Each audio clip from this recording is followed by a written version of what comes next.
মহাভারতের যুদ্ধের 18তম দিনের শেষে দুর্যোধনের মৃত্যুর পর যখন যুধিষ্ঠিরের রাজ তিলক হচ্ছিল, তখন নিজের 100 পুত্রের মৃত্যুতে মাতা গান্ধারী মহাভারতে কৌরবের হারের জন্য শ্রীকৃষ্ণকে দোষী সাব্যস্ত করলেন আর ওনাকে অভিশাপ দিয়ে বললেন, যেভাবে কৌরবদের বংশ নাশ হয়েছে ঠিক সেই প্রকার আজ থেকে 36 বছর পর তোমার বংশ যদু বংশ ধ্বংস হয়ে যাবে। এই শুনে পাণ্ডবরা চমকে গেল, কিন্তু শ্রীকৃষ্ণ বিচলিত হলেন না আর হেসে হেসে এই অভিশাপ স্বীকার করে নিলেন। ধীরে ধীরে সময় কেটে গেল। মহাভারতের যুদ্ধ শেষ হয়েছে এখন প্রায় 35 বছর হলো। 36তম বছর আসতেই দ্বারকাতে সব অশুভ হতে থাকে। ওই সময় মহাঋষি বিশ্বামিত্র, কাহ্ন আর দেব ঋষি নারায়ণ দ্বারকায় আসেন।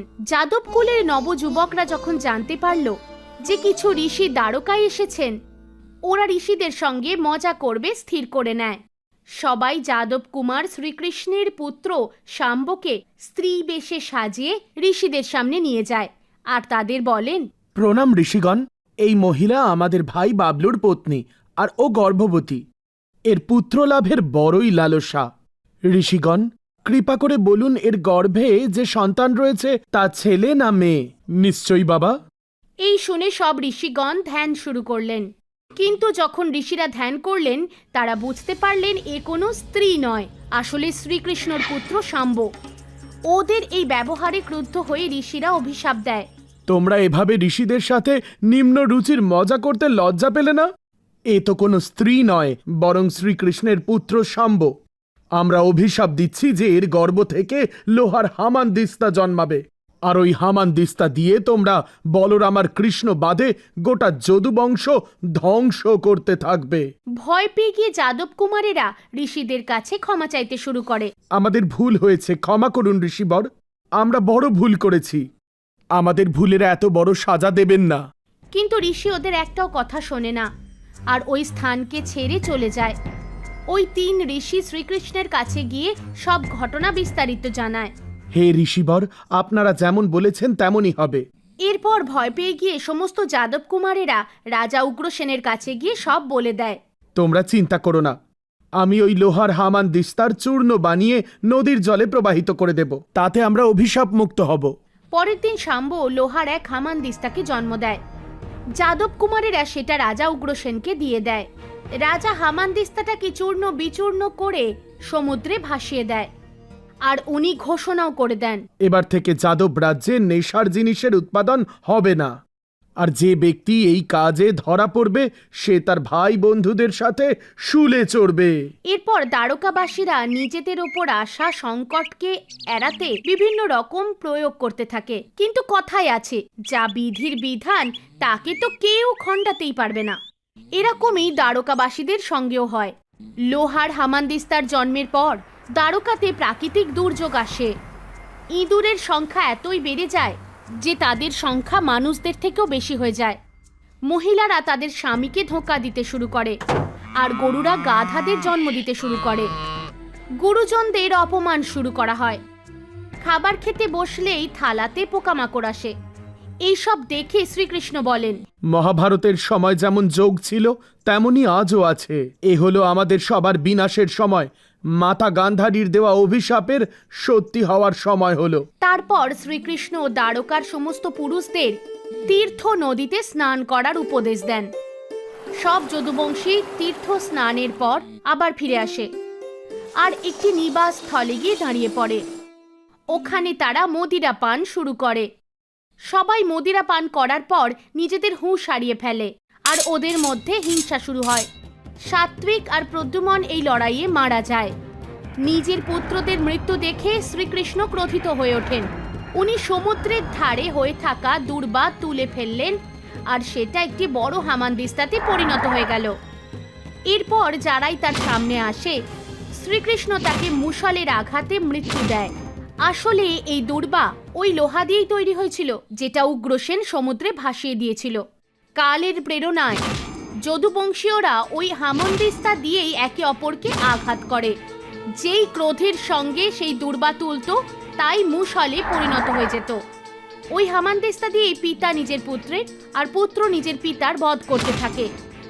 শ্রীকৃষ্ণ ওখানে দাঁড়িয়ে দাঁড়িয়ে বিধির বিধান দেখতে থাকে। যখন উনি দেখলেন যে ওনার ছেলে শাম্ব আর নাতি অনিরুদ্ধও মারা গেল, তখন ওনার ক্রোধ আরও বেড়ে গেল আর উনি বেঁচে থাকা যাদবদেরও হত্যা করে দিলেন। এরপর শ্রীকৃষ্ণ বলরামের পদচিহ্ন অনুসরণ করতে করতে জঙ্গলে চলে গেলেন। ওখানে গিয়ে উনি দেখলেন যে বলরাম যোগ মুদ্রায় সমাধিস্থ। তখন বলরাম নিজের প্রাণ ত্যাগ করলেন আর ওনার মুখ থেকে একটি বিশাল কায়া সাপ উৎপন্ন হয়, যার অনেক মুখ ছিল। সে শ্রীকৃষ্ণকে প্রণাম করে আর সমুদ্রের রাস্তায় পরম ধামের দিকে যাত্রা করে। বলরাম প্রাণত্যাগ করার পর শ্রীকৃষ্ণ বুঝতে পারলেন যে এবার সব সমাপ্ত হতে চলেছে। কিছুক্ষণ পর উনি একটি অশ্বত্থ গাছের নিচে বসে পড়েন। ওই সময় উনি নিজের চতুর্ভুজ রূপ ধারণ করেছিলেন। নিজের ডান পায়ের উপর নিজের বাঁ পা তুলে উনি ওখানে বসেছিলেন আর ওনার পায়ের পাতা লাল রক্ত কমলের মতো চকমক করছিল। সেই সময় ওখান দিয়ে এক বেদ যাচ্ছিল। দূর থেকে শ্রীকৃষ্ণের পায়ের পাতা সে একটি হরিণের মুখের মতো ভাবল আর হরিণ ভেবে সে তীর চালিয়ে দিল। তীর সোজা ভগবানের পায়ে গিয়ে লাগলো। কাছে গিয়ে সে যখন দেখলো, সে বলল, এ তো চতুর্ভুজ পুরুষ, আমি কি এমন অন্যায় করলাম? ও ভয়ের চোটে কাঁপতে থাকে আর শ্রীকৃষ্ণের চরণে মাথা ঝুঁকিয়ে বলে, হ্যাঁ মধুসূদন, আমি অজান্তে এ পাপ করেছি। কৃপা করে আমার এই অপরাধ ক্ষমা করে দিন আর আমাকে মেরে ফেলুন, যাতে আমার এমন ভুল আর না হয়। তখন শ্রীকৃষ্ণ হেসে উত্তর দিলেন, তুমি ভয় পেও না, এসব বিধির বিধানের লেখা। যখন আমি রামের অবতার নিয়েছিলাম, তুমি বানররাজ বালি ছিলে আর আমি লুকিয়ে তোমার উপর তীর চালিয়েছিলাম, যে কারণে তোমার মৃত্যু ঘটেছিল। আজ দাপর যুগে ওই মৃত্যু আমি আমার জন্য বেঁচেছি, আর এ তো তুমি আমার মনের মতো কাজ করেছ। যাও, এবার তুমি আমার আজ্ঞায় স্বর্গে বাস করো। যা প্রাপ্তি ঘটে বড় বড় পুণ্য করলে তবেই। আপনাকে অনেক অনেক ধন্যবাদ প্রভু। এরপর স্বর্গলোক থেকে এক বাহন আসে আর বেদকে তাতে বসিয়ে নিয়ে যায়। এর মধ্যে শ্রীকৃষ্ণের সাথী দ্বারক তাকে খুঁজতে খুঁজতে সেখানে পৌঁছয়। শ্রীকৃষ্ণকে ওই অবস্থায় দেখে দ্বারক ভাব বিভোর হয়ে ওনার চরণে পড়ে যায় আর কাঁদতে শুরু করে। দ্বারক, তুমি দ্বারকা ফিরে যাও।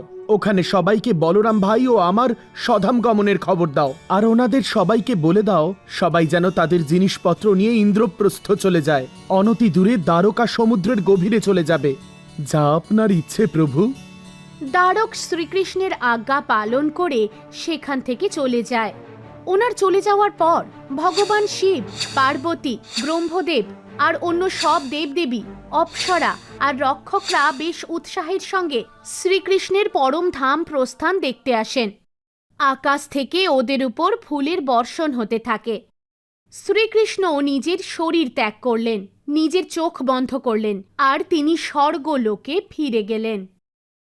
শ্রীমদ্ ভাগবত অনুযায়ী যখন শ্রীকৃষ্ণ আর বলরামের স্বধামে যাওয়ার সূচনা তার পরিজনেরা পায়, তখন সবাই এই দুঃখে ব্যাকুল হয়ে ওঠে আর তারাও নিজের শরীর ত্যাগ করেন। দেবকী, রোহিণী, বাসুদেব, বলরামের স্ত্রীয়েরা, শ্রীকৃষ্ণের রানীরা সবাই শরীর ত্যাগ করে দেয়। অনেকদিন আগেকার কথা, যখন শ্রীকৃষ্ণ মথুরা ছেড়ে দ্বারকাকে নিজের রাজধানী বানিয়েছিলেন। ওনার 8 পাট রানী ছিল। তাদেরই মধ্যে রানী সত্যভামার নিজের রূপের প্রতি খুব অহংকার তৈরি হয়েছিল। আমি কত সুন্দরী, আমার তো মনে হয় ব্রহ্মাজি এই সংসারে সব থেকে সুন্দরী আমায় বানিয়েছেন। ওদিকে শ্রীকৃষ্ণের প্রধান অস্ত্র সুদর্শন চক্রেরও নিজের প্রতি খুব অহংকার তৈরি হয়েছিল যে ও বড় বড় যোদ্ধাদের নিজের শক্তি দিয়ে হারিয়ে দিয়েছে। আমার মতো ঘাতক অস্ত্র তো আর পৃথিবীতে নেই। ভগবান যার প্রতি আমাকে নিক্ষেপ করেন, আমি তার সাথে সংহার করেই আসি। আমি ইন্দ্রদেবের বজ্রকেও মাত দিয়েছি। ভগবান শ্রীকৃষ্ণ আমার সাহায্যেই যুদ্ধ জেতেন। শ্রীকৃষ্ণের বাহন গরুড়েরও দ্রুত উড়তে পারার জন্য খুব অহংকার হয়ে গিয়েছিল। আমি আকাশের রাজা, আমার চেয়ে দ্রুত গতিতে আর কেউ ওড়ে না। আমার উপরে সওয়ারি হয়েই শ্রীকৃষ্ণ যুদ্ধ জিতেছেন। আমি পলকের মধ্যেই এক জায়গা থেকে অন্য জায়গায় নিয়ে যাই। একদিন রাজ্যসভায় শ্রীকৃষ্ণ নিজের সিংহাসনে বিরাজমান ছিলেন। গরুড় আর সুদর্শন চক্রও আশেপাশেই ছিলেন। তখনই সত্যভামা শ্রীকৃষ্ণকে ব্যঙ্গ করে জিজ্ঞাসা করলেন, হে কৃষ্ণ, আপনি ত্রেতা যুগে রাম হয়ে অবতীর্ণ হয়েছিলেন আর সীতাকে বিবাহ করেছিলেন। আমাকে একটা কথা বলুন, সীতা কি আমার থেকেও বেশি সুন্দর ছিলেন? ভগবান শ্রীকৃষ্ণ সত্যভামার প্রশ্নের উত্তর দিতেন তার আগেই গরুর প্রশ্ন করলেন, হে শ্রীকৃষ্ণ, আপনি তো প্রতি যুগে এই সংসারে অবতার নিয়েছেন। আমি বায়ুর চেয়েও তেজ গতিতে আপনাকে এদিক ওদিক উড়িয়ে নিয়ে সেবা করি আপনার। আমায় একটা কথা বলুন, আমার চেয়ে জোরে উঠতে পারে এমন কোনো প্রাণী এই জগতে আছে? গরুরের কথা শুনে সুদর্শন চক্রেরও সহ্য হলো না। উনিও জিজ্ঞাসা করলেন, ভগবান, আপনি এই সংসারের সমস্ত অস্ত্র শস্ত্রের মালিক। আপনি যাকে বলেন আমি তাকেই বধ করে আপনার কাছে ফিরে আসি। আপনি শুধু আমায় এটুকুই বলুন, এই সংসারে আমায় নিষ্ফল করার মতো কেউ আছে? শ্রীকৃষ্ণ বুঝতে পেরে গিয়েছিলেন সত্যভামার নিজের সৌন্দর্যতার প্রতি, গরুরের নিজের দ্রুত গতির প্রতি, আর সুদর্শনও নিজে অপরাজেয় ভেবে অহংকার করছিল। শ্রীকৃষ্ণ ভাবলেন ওদের সঙ্গে এমন কিছু করা যাক যাতে সবার অহংকার শেষ হয়। তখন শ্রীকৃষ্ণ গরুরকে বললেন, গরুর, হনুমানজি এখান থেকে কয়েক যোজন দূরে গন্ধমাদন পর্বতে তপস্যা করছেন। তুমি ওনার কাছে যাও আর বলো ভগবান রাম ও মাতা সীতা ওর জন্য দ্বারকায় প্রতীক্ষা করছেন। গরুর উড়ে হনুমানজিকে আনার জন্য গন্ধমাধম পর্বতের দিকে এগোলেন। এদিকে শ্রীকৃষ্ণ সত্যভামাকে বললেন, হে সত্যভামা, তুমি সীতার রূপে তৈরি হও আর আমার পাশে সিংহাসনে বসে পড়ো। তারপর শ্রীকৃষ্ণ সুদর্শনকে বললেন, সুদর্শন, তুমি এই মহলের প্রবেশদ্বারে পাহারা দাও আর মনে রেখো আমার অনুমতি ছাড়া কেউ যেন প্রবেশ না করতে পারে। ভগবান শ্রীকৃষ্ণের আজ্ঞা পেয়ে সুদর্শন দরজায় পাহারা দিতে থাকলো।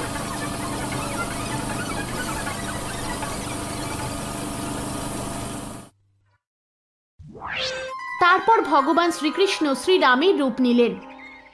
তারপর সিংহাসনে সত্যভামার পাশে বসলেন। এদিকে গরুর হনুমানজির কাছে পৌঁছে গেলেন আর বললেন, হনুমানজি, আপনাকে শ্রীরামচন্দ্র ডেকেছেন। ওনার সাথে দেখা করার জন্য শীঘ্রই দ্বারকা পৌঁছন। আমিও দ্বারকাতেই যাচ্ছি। আপনি আমার পিঠে বসে পড়ুন, আমি এখনই আপনাকে দ্বারকায় পৌঁছে দিচ্ছি। শ্রীরামের সংবাদ পৌঁছানোর জন্য আপনাকে ধন্যবাদ। আপনি যান, আমি নিজেই পৌঁছে যাব। যদি হনুমানজি আমার সাথে যেতেন তাহলে তাড়াতাড়ি পৌঁছে যেতেন, কিন্তু আমার কি, আমার কাজ ছিল সংবাদ পৌঁছানো, যা আমি পৌঁছে দিয়েছি। এবার আমি চলি। গরুর হাওয়ার মতো দ্রুত গতিতে দ্বারকা পৌঁছলেন আর দেখলেন হনুমানজি ওর আগেই ওখানে পৌঁছে গেছেন। এই দেখে গরুরের চোখ তো ছানা বড়া হয়ে গেল আর মাথা লজ্জায় ঝুঁকে গেল। এবার উনি বুঝতে পেরে গিয়েছিলেন যে এই পৃথিবীতে দ্রুত উড়তে পারেন তিনি নন। তখনই শ্রীরামের রূপে বসে থাকা শ্রীকৃষ্ণ হনুমানকে বললেন, হে হনুমান, মহলে প্রবেশের সময় তোমায় কি কেউ আটকায়নি? প্রভু, আপনি ডেকেছেন, আটকায় কার ক্ষমতা যে আপনার সাথে সাক্ষাতে আমায় আটকাবে? হনুমানজি সুদর্শন চক্রকে মুখ থেকে বার করলেন। আমাকে ক্ষমা করবেন প্রভু, প্রবেশদ্বারে এই সুদর্শন চক্র আমায় আটকাচ্ছিল, তাই আমি একে মুখের মধ্যে ভরে আপনার সাথে দেখা করতে এলাম। সুদর্শন চক্রেরও মাথা ঝুঁকে গেল। ও বুঝতে পেরে গিয়েছিল যে সবসময় উনি ওনার লক্ষ্য পূরণ করতে পারবেন না, কারণ ওনাকে হারানোর মতো কেউ রয়েছে। গরুর আর সুদর্শনের অহংকার ভেঙে গিয়েছিল। ওরা একে অপরের দিকে তাকিয়ে রইল।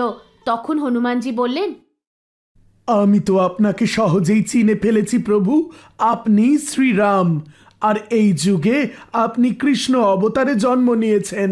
ক্ষমা করবেন প্রভু, ত্রেতা যুগে মাতা সীতা আপনার স্ত্রী হয়ে আপনার পাশে বসতেন, কিন্তু আজ আপনি আপনার পাশে কোনো দাসীকে বসিয়ে এত সম্মান দিয়েছেন।